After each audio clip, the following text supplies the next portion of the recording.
Welcome to the deep dive.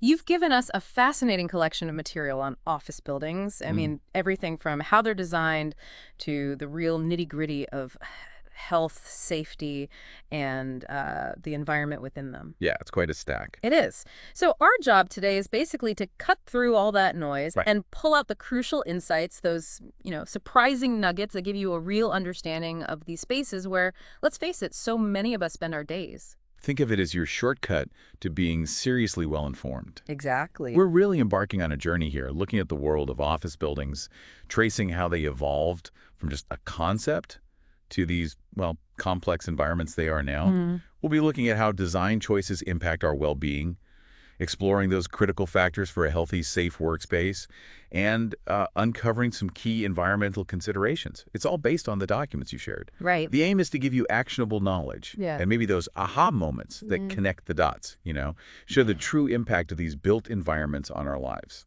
Okay, let's unpack something really fundamental first. Hmm. The actual idea of an office. It's not just like four walls and a roof, is it? Not at all. The sources point out it started with the Latin officium, which was more about a duty or a formal position. But Yeah. it sort of morphed into this three-layered thing. You've got the physical space, the stuff in it, and then the wider built environment around it. And how those layers mesh together.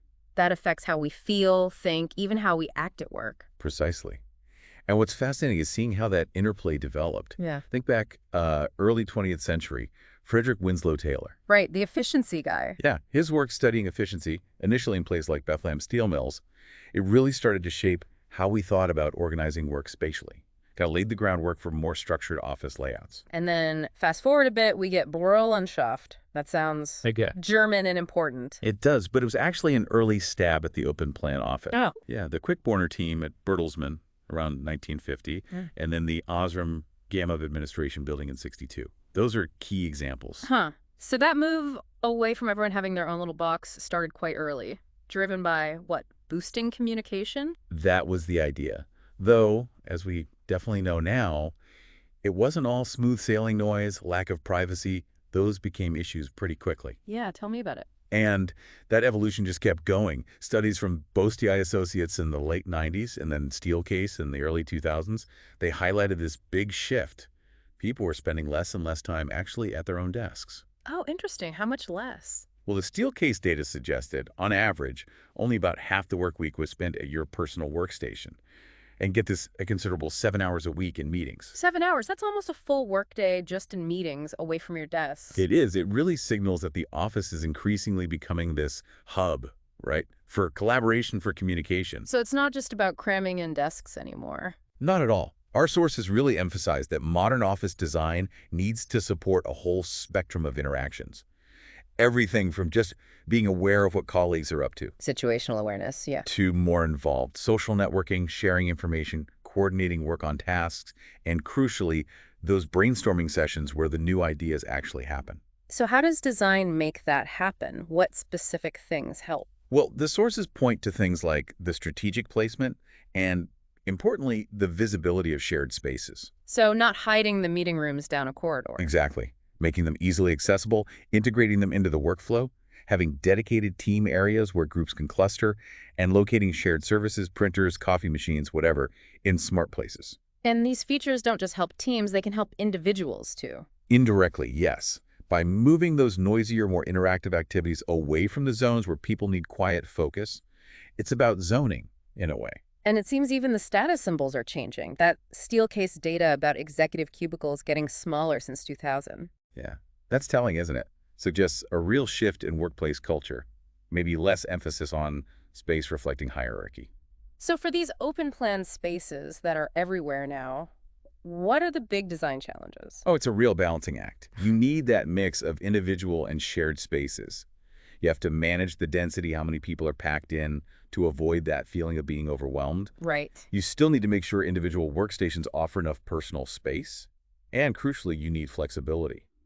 Maybe movable partitions, different zones, ways to allow for both collaboration and focused, distraction-free work when needed. That adaptability sounds key. It really contributes to a more positive experience overall. Now, the sources bring up this concept called pattern language in office design. It sounds quite academic. It can seem that way, but it's actually very practical. It's not just a set of rules, it's more like a framework developed by Christopher Alexander and his team. It's a collection of, I think, 253 interconnected patterns. Each one describes a common design problem and suggests a tested solution, considering both the physical and the socio-psychological factors. So it's about the human experience, not just function. Precisely. Each pattern comes with a description, maybe a picture, and importantly, the rationale why this solution works for people. Okay, give me an example of something that might surprise me. All right, how about wide stairways? You might think wider is better, right? More space. Yeah, seems logical. But the pattern language view points out that really wide stairs can actually increase the chance of collisions, people cutting corners, unpredictable paths. Huh, never thought of that. And it connects to another interesting idea, maybe limiting building height to about 5 stories. Why 5? The thinking is, in lower buildings, people are more likely to actually use the stairs instead of waiting for an elevator, which means more chance encounters, more informal chats between floors. Wow, that's linking stair design to company communication. That's Yeah, deeper than I expected. it is. Another fascinating area is using environmental and spatial metaphors, Meaning? incorporating elements that echo nature. So actual greenery, lots of natural light, maybe even design features that subtly suggest, I don't know, forests or flowing water. So biophilic design, essentially. Exactly. And it's not just about looking nice. Research suggests these elements can genuinely provide visual, maybe even subtle physical stimulation, helping to cut stress and boost well-being. I buy that. I think most people feel better with a bit of nature around. Totally. And that links directly to the tangible benefits of having actual access to outdoor spaces, courtyards, balconies, even just big windows with a decent view of some trees. It's more than just a perk, then. Much more. Studies show exposure to nature can help physical and mental health, reduce stress, and even help restore our cognitive functions. Clear your head after focusing hard. There's solid research backing this up now. Okay, shifting from those design patterns, what about some of the more maybe intangible aspects? The sources talk about spatial and behavioral attributes. Right. One key negative they highlight is spatial monotony. That feeling where every floor, every corridor looks identical. Exactly that. That sense of interchangeability. It can Oh. actually make people feel like their roles, even their jobs, are also interchangeable, maybe temporary, which isn't great for job satisfaction or commitment. Yeah, I can see that. Dehumanizing almost. And on the flip side, you have spatial isolation. Too much separation, everyone locked in private offices, limited interaction. That can really stifle the flow of information, kill those spontaneous but often really important informal chats. So it sounds like the ideal is somewhere in the middle, a balance. Absolutely. And the current thinking generally leans toward a really well-considered mix of workspace types. Like what? You'd have some private offices for tasks needing deep concentration. You'd have open plan areas for easier communication and teamwork. And then this idea of the combi office. Combi office. Yeah, it tries to blend the best of both. Usually a core shared workspace, but with smaller enclosed rooms or pods nearby for private calls or focused work. The goal is to support both planned and spontaneous communication, which can speed up decision-making. Sounds good in theory. Any downsides? Well, the sources note that actually implementing combi offices effectively can sometimes be tricky, depending on the existing building's layout and structure. You need the right kind of space to make it work well. Okay. Control seems to be another big theme in the sources. Control over your own little bit of the environment. How important is that? Hugely important, according to the research. Giving employees some degree of control over their physical surroundings, adjusting the heating, the cooling, the lighting, even just being able to rearrange their workstation a bit, it seems to have significant positive psychological effects. Like what? Greater job satisfaction? Definitely. Higher satisfaction with the environment itself. Better team cohesion, actually. And just an overall improvement in well-being. It makes sense. Feeling like you have some agency in your space. Yeah, if you feel powerless over whether you're freezing or boiling, or if the lights are glaring in your eyes, that's bound to be demotivating, isn't it? Totally. And this control works on different levels. It's the mechanical stuff, thermostat, light dimmer, but also the physical stuff like moving your monitor, adjusting your chair, maybe opening a window if you're lucky enough to have one that opens. Right. Research clearly shows that controllable environments lead to higher satisfaction with thermal comfort, visual conditions, even how people perceive the acoustics.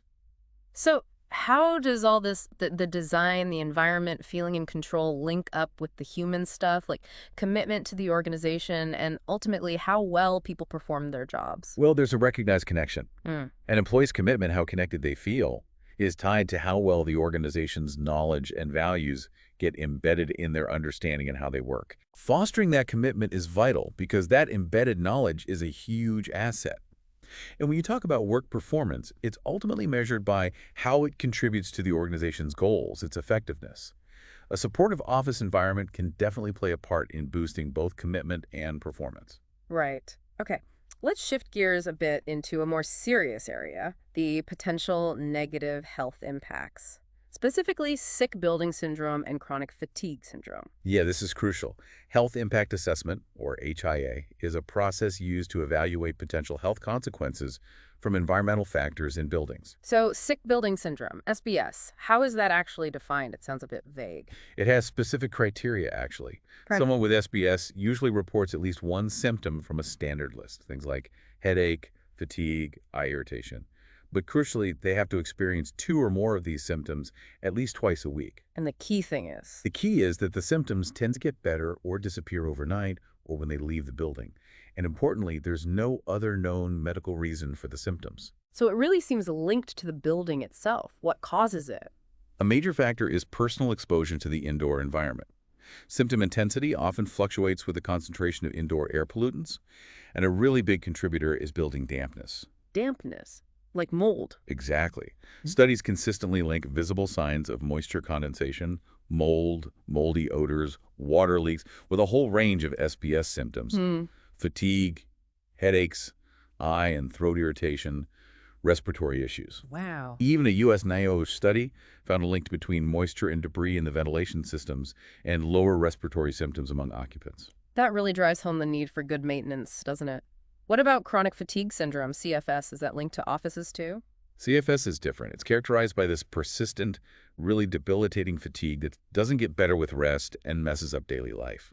The exact causes are complex and still being researched, but it's thought to involve a mix of psychological, environmental, maybe behavioral factors, Hmm. including potential chemical exposures. So, is there an office connection? Well, interestingly, there have been cases where outbreaks of symptoms similar to CFS have been associated with specific buildings, often older buildings with problems like poor ventilation, sealed windows, inefficient HVAC systems. That's quite worrying. The place you work potentially contributing to such a serious long-term condition. It is. And the potential role of environmental exposures is kind of underlined by the health issues seen in some Gulf War veterans, some similarities to CFS, thought to be linked to multiple environmental hazards they Well, let's face. dig into some of those specific hazards then. Indoor air pollutants. What are the common culprits in an office? Well, you've got a list. Things like nitrogen oxides, NOx, carbon monoxide, CO, carbon dioxide, CO2, a whole range of volatile organic compounds, VOCs, and particulate matter, tiny dust particles. And where do they come from? All sorts of places. Building materials themselves can off-gas things. Office equipment like printers and copiers emit stuff, combustion from heating systems, and then you get pollutants coming in from outside through the ventilation or just leaks. CO2 often gets singled out. Why is that? Is it dangerous in itself at office levels? Not usually harmful at typical office levels, no. But it's often used as an indicator, a sort of proxy measure for the general buildup of pollutants generated by people, breathing, body odor, that kind of thing. Bioeffluents. Ah, okay. And studies have shown a correlation.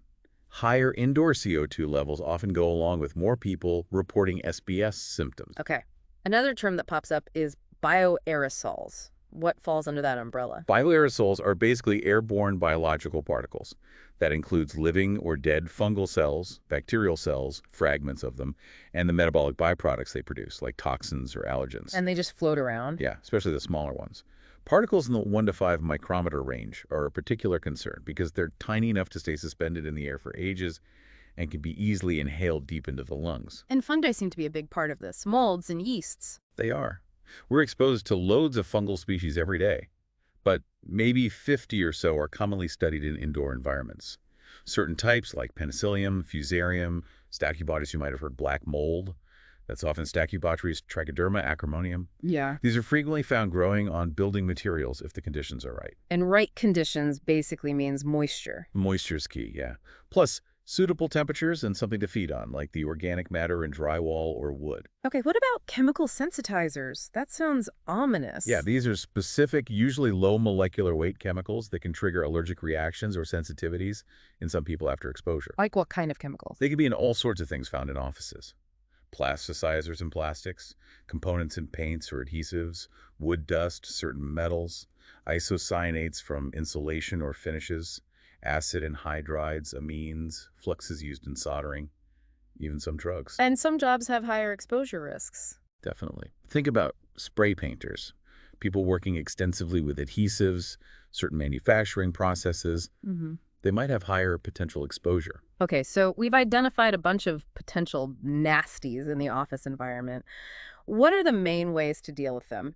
Ventilation seems like the obvious starting point. Absolutely. Increasing ventilation, bringing in more fresh outdoor air, is a cornerstone of good IAQ indoor air quality. Pushing ventilation rates up, maybe towards 10 liters per person, sometimes even higher, has been shown to reduce pollutant concentrations, alleviate SBS symptoms, and just generally make the air feel better. But it's not always a magic bullet. No, you have to consider things that might limit its effectiveness. Like, is the fresh air actually getting distributed properly throughout the whole space? Is the incoming air being filtered adequately? You can bring in outdoor air, but if it's full of pollen or traffic fumes and not filtered, that's not ideal either. Right. And ventilation helps with more than just diluting chemicals, doesn't it? What about germs? Yes, that's another key benefit. Higher ventilation rates can help dilute the concentration of airborne pathogens, viruses, bacteria.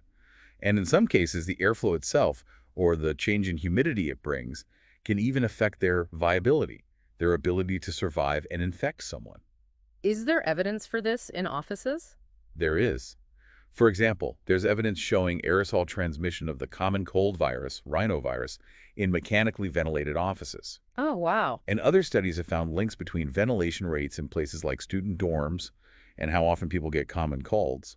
Higher ventilation seemed to mean fewer colds. So more fresh air could mean less sickness overall. The evidence points that way. Studies looking at office workers have linked increased outdoor air supply to measurable reductions in sick leave. Okay, let's switch tracks to another huge area for office workers, Uh, musculoskeletal disorders, or MSDs. yes, a massive issue, especially with almost everyone using computers, or VDTs, visual display terminals, for long hours. MSDs are a major cause of work-related injury and can lead to significant costs, both for individuals and for businesses, through compensation claims. And it's complex, right? Not just one thing causing it. It's absolutely interplay. You've got the tasks people are doing, the interfaces they're using, the monitor, keyboard, mouse, and how those demands interact with the human body over time. It all impacts long-term health, performance, safety. How does it manifest? What are the effects? It can show up as visual discomfort, obviously, Hmm. but also postural load strain on your neck, back, shoulders, wrists. And there are psychophysical and psychosocial stressors involved too, which can feed into the physical problems. The sources list a whole raft of specific MSDs. Can you walk us through a few of the common ones affecting office workers? Sure, let's see. Guyen's canal syndrome, that's compression of the ulnar nerve down in the wrist. What causes that? Often repetitive hand motions, maybe gripping things tightly, or just prolonged pressure on the base of the palm, like resting your wrist heavily on the desk edge. Okay. What else? Radial tunnel syndrome. That affects the radial nerve in the forearm. Can be triggered by repetitive pushing, pulling, twisting motions involving the elbow and wrist. Sometimes gets confused with tennis elbow, but it's a different nerve and location. Got it. Then there's anterior interosseous nerve syndrome, AIN syndrome. That's damage to a specific branch of the median nerve, causing forearm pain and particular weakness in the pincer grip, between thumb and index finger. Mm. And of course, neck problems often lumped under cervical syndrome. This covers things like disc disorders or displacements, often linked to repetitive shoulder movements, or just holding your neck rigidly or awkwardly while looking at a screen for hours. Leading to things like, Could be just a stiff neck, or more serious things like spondylosis, spondylitis, disc herniation, even nerve compression causing radiating pain, radiculopathy, or affecting the spinal cord, myelopathy. ouch. Sounds pretty nasty. Tendons and bursae get mentioned a lot too. Yeah, tendons connect muscle to bone. Overuse can inflame them, that's tendinitis.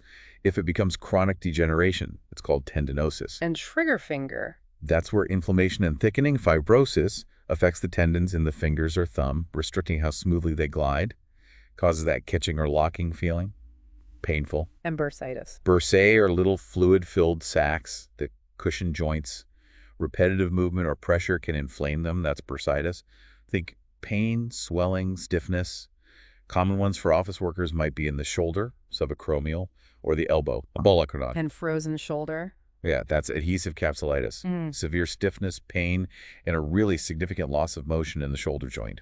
It's not just the joints and muscles either, is it? Circulation can be an issue. Absolutely. Deep vein thrombosis, DVT, a blood clot in the deep leg vein is a risk, especially with long periods of sitting still, combined with other risk factors. And that's dangerous Because the clot can potentially break loose and travel to the lungs, causing a pulmonary embolism, which can be life-threatening.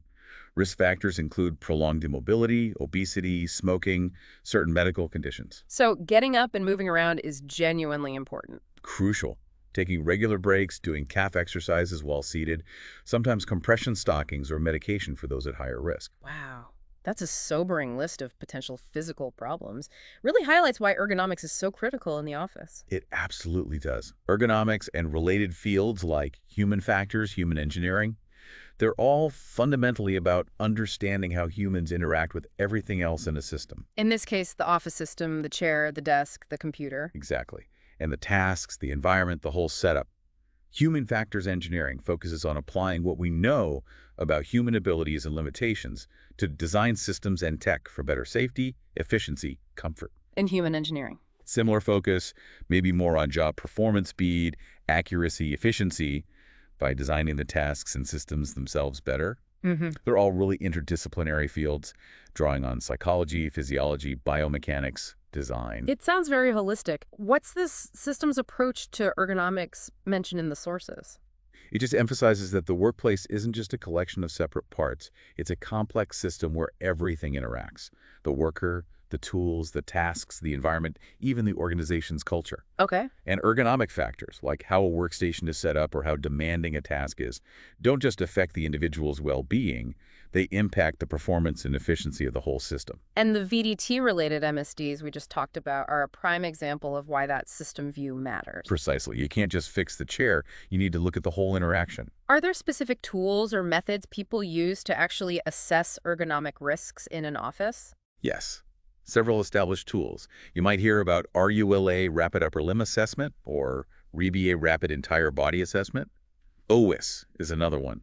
These are often used for evaluating postures and movements in various jobs. Anything specific for offices? Yeah, there's ROSA, the Rapid Office Strain Assessment. It's designed to quickly check the risk of strain based on key office workstation elements. Like what? Things like seat height, knee angle, whether your feet are supported properly, how much clear space you have under the desk, that sort of thing. They often use scoring systems to pinpoint where the biggest risks are. And it's not just the physical setup, right? Stressors play a role too. Definitely. For people in VDT-heavy roles like call center or customer care workers, the sources identify several key work stressors. Such as? Things related to the call center environment itself, the demands of dealing with customers, how much control or autonomy the person has over their work, the mental load, the quality of training, and even things like the office lighting and noise levels. These stressors can definitely interact with the physical factors. Okay, let's zoom in on some specific ergonomic details. Starting with the chair. What makes a chair ergonomically sound? What dimensions matter? Okay, key things are seat height needs to be adjustable, so your feet are flat on the floor, or a footrest with thighs roughly parallel to the floor. Seat depth is also crucial, the bit you actually sit on. It needs to support your thighs without pressing into the back of your knees. Right, that gap. Exactly. And the shape, the contouring of the seat pan plus the cushioning, that's all about distributing your weight evenly and not cutting off circulation. They measure cushioning, compressibility, indentation, load deflection to see how well it supports you without creating pressure points. And all those levers and knobs on modern office chairs, the adjustable bits, how vital are they? They're crucial for fitting the chair to you. Everyone's different. So adjustable seat height is basic, then backrest height and angle adjustment, and of course lumbar support adjustment. Ah, lumbar support. Everyone talks about it as a straightforward, just crank it in. Well, it's widely seen as important, but the research is actually a bit mixed on the best way to provide it and how effective different types are. Oh. Some studies suggest good lumbar support helps maintain that natural inward curve, the lordosis, in your lower back, reducing muscle strain. But others argue that poorly designed or badly adjusted support might not achieve that, or could even be uncomfortable. So what's the key?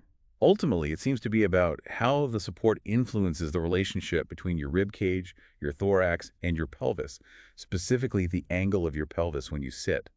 Getting that right is what helps maintain a good spinal posture. The sources briefly mention HSDI analysis, human seat desk interface. What's that involve? That often uses electromyography, EMG. It's a way to measure the electrical activity in muscles. Okay. By recording EMG signals while someone is sitting and working, researchers can analyze muscle strain, fatigue patterns, and the overall biomechanical load during different interactions with the chair and desk. They use fancy analysis techniques, FFT, SDFT, wavelets to get detailed insights. So it's a quantitative way to see what the muscles are actually doing. Exactly. Very useful for objectively comparing different chair designs or workstation setups. Okay, let's move to the keyboard and mouse. How should they be positioned? Keyboard placement directly affects your wrist angles. Ideally, it should be right in front of you, comfortable reach, allowing your wrists to stay neutral straight, not bent up, down, or sideways. And what about forearm supports or wrist rests? Do they help achieve that? That's where it gets complicated. They're often recommended, but the hard scientific evidence on whether they consistently reduce discomfort is, frankly, a bit inconclusive. Really? I thought they were always a good idea. Well, some studies suggest forearm supports might make you extend your elbow more.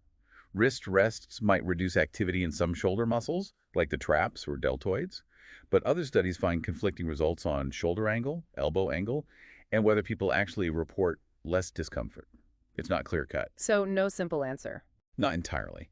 But there is general agreement that minimizing how much you bend your wrist, especially upwards extension, is good. Bending it more than about 15 degrees can increase the pressure inside the carpal tunnel in your wrist. Where the median nerve runs through. Right. And interestingly, some studies found that certain wrist pads, or even those built-in rests on some keyboards, could actually increase that carpal tunnel pressure for some people. Huh. So they could make things worse. Potentially. What seems potentially more beneficial are broad palm rests that support more of the hand, or detachable padded wrist rests with rounded edges. Okay. And while some studies haven't found consistent muscle strain reduction with palm rests, there is stronger evidence that providing full support for the forearm and hand, not just the wrist, can reduce the load on the trapezius muscle in the upper back and neck and help with neck and shoulder pain.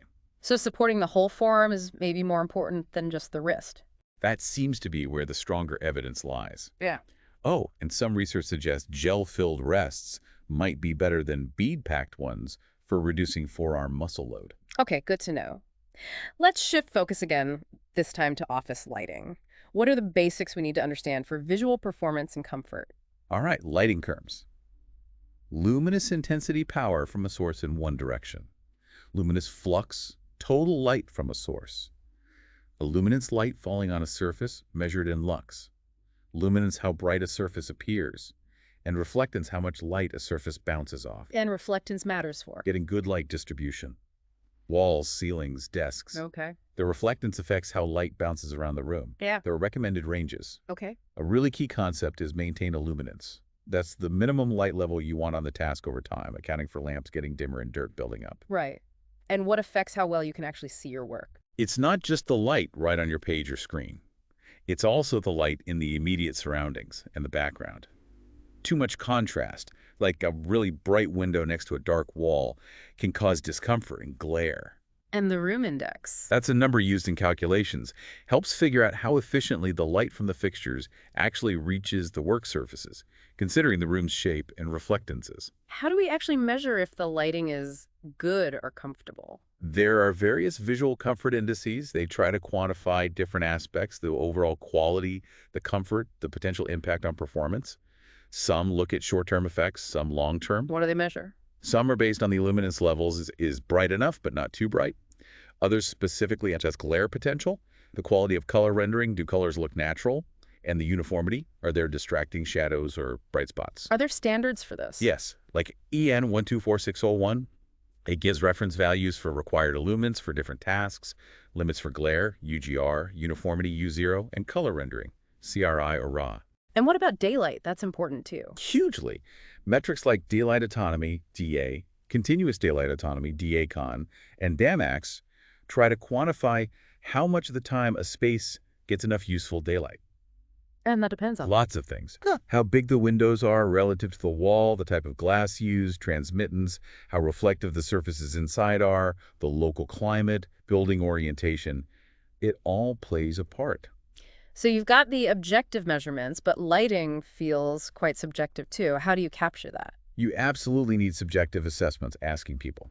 Questionnaires about brightness, glare, comfort, Mm. semantic differential scales where people rate the lighting using opposite adjectives like bright, dim, pleasant, unpleasant. Okay. Even emotion checklists like the MEACL or the PAY-D scale can gauge the emotional response to the lighting. And you can also look at performance on psychological tests, learning, attention, productivity under different lighting conditions. You mentioned color rendering CRI. How is that quality assessed? CRI, or RAW, is the most common metric. It compares how accurately a light source renders a set of standard colors compared to a reference source like daylight. Scale of 0 to 100, higher is better. But it's not perfect. It has limitations.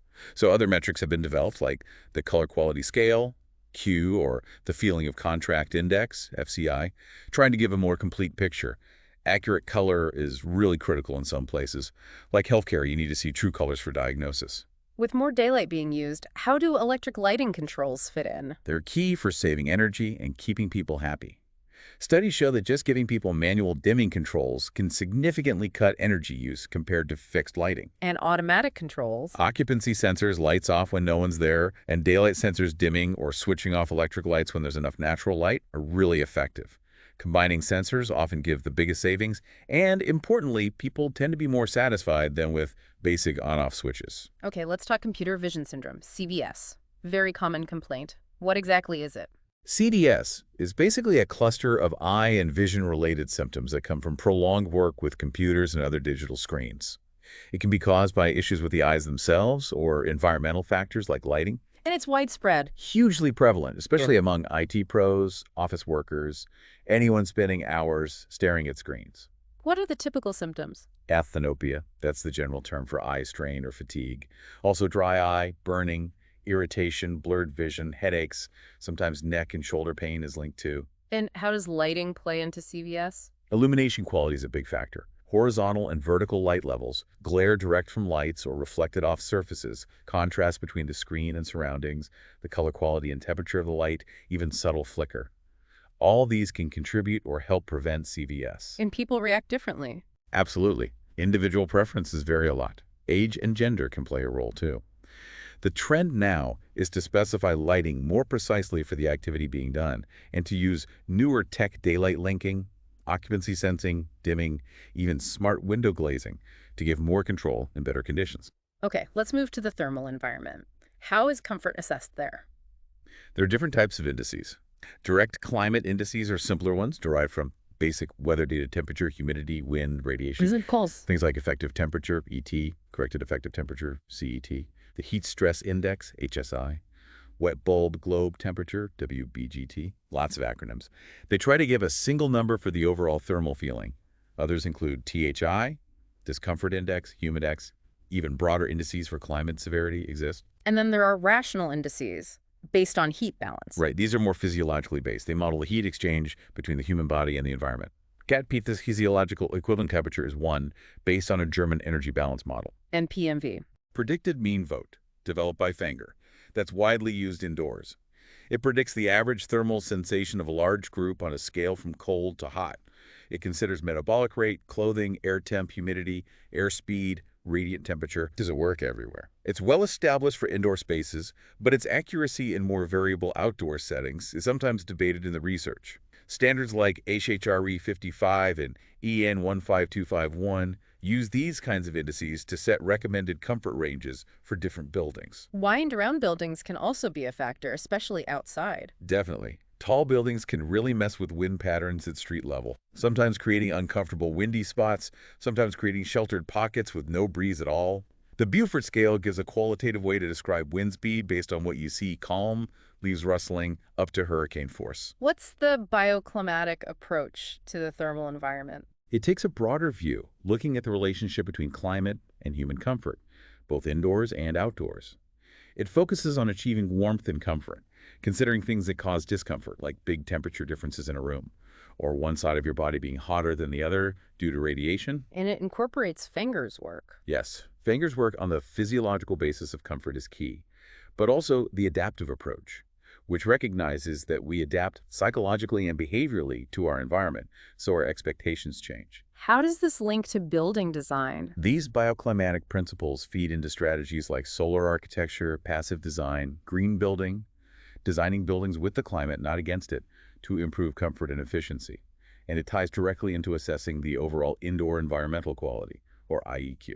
Okay, so let's talk IEQ assessment. How do you pull all these threads together? Air quality, thermal comfort, lighting, acoustics. Well, one formal process is a health hazard evaluation, HHE, looking for potential workplace hazards.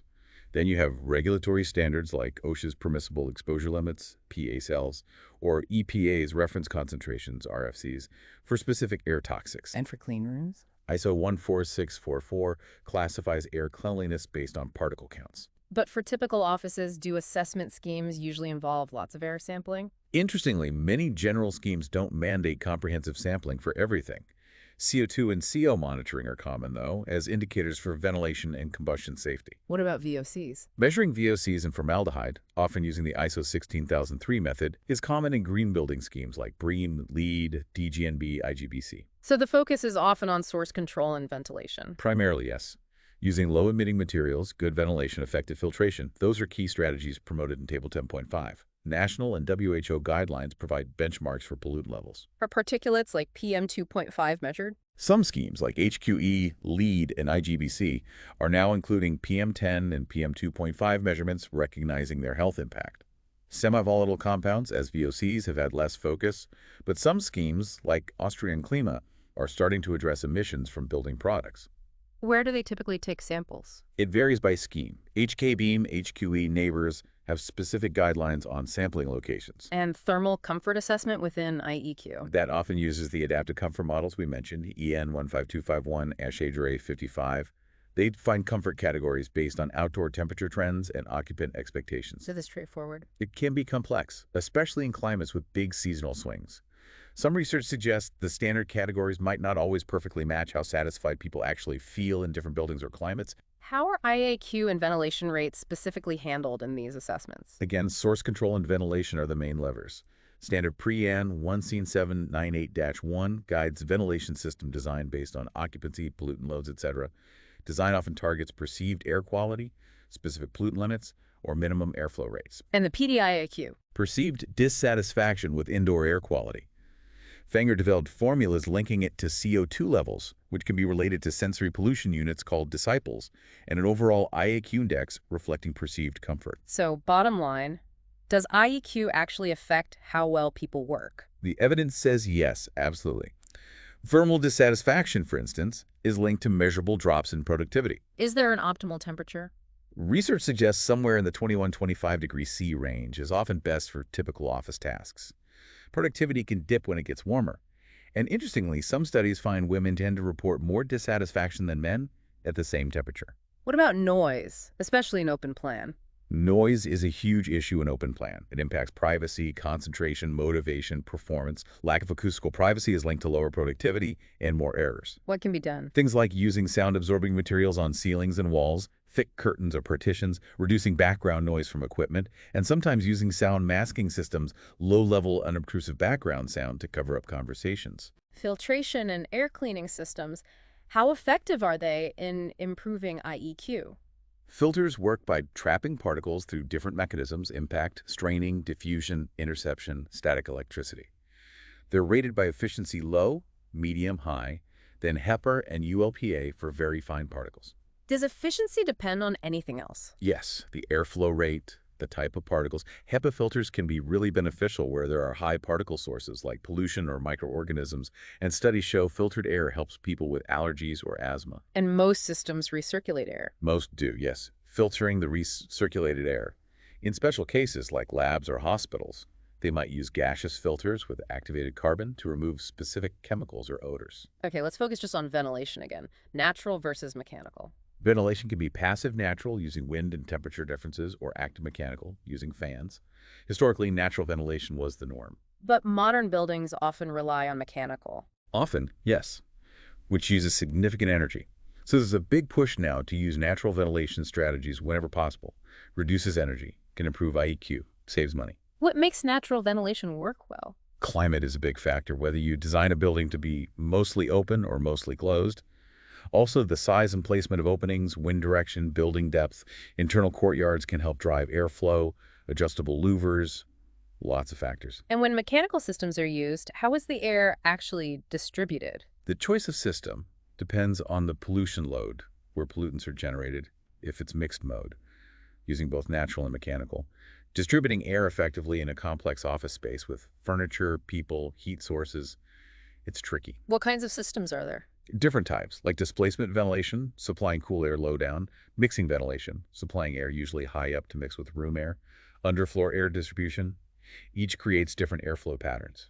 Any general design recommendations for ventilation? Principles often include using natural supply exhaust where feasible, passive heating cooling strategies, right-sizing HVAC systems so they're not too big, using systems that work efficiently at part load, like variable speed drives, considering low-cost or renewable energy sources. And tools to help design this. CFD computational fluid dynamics can model airflow. Building energy simulation tools like DOE2, BLAST, Energy Plus help predict loads and optimize energy use. How do you actually measure ventilation rates in a real building? Tracer gas methods are common. You release a harmless gas and track how its concentration changes over time, either decaying away or building up to a steady level.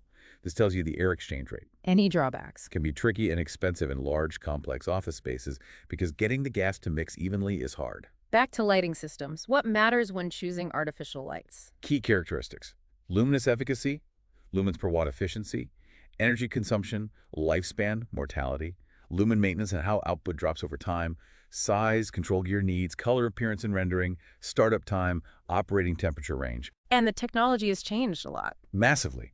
From inefficient incandescents, largely phased out now by regulations like EC 244-2009, through fluorescent and HID lamps, to today's dominant LEDs. Each has pros and cons. What about emergency lighting? That's vital. Absolutely critical for safety. It's designed to provide light for safe exit if the normal power fails. Are there different types? Yes. Standby lighting lets normal activities continue briefly. Escape route lighting lights up corridors, stairs.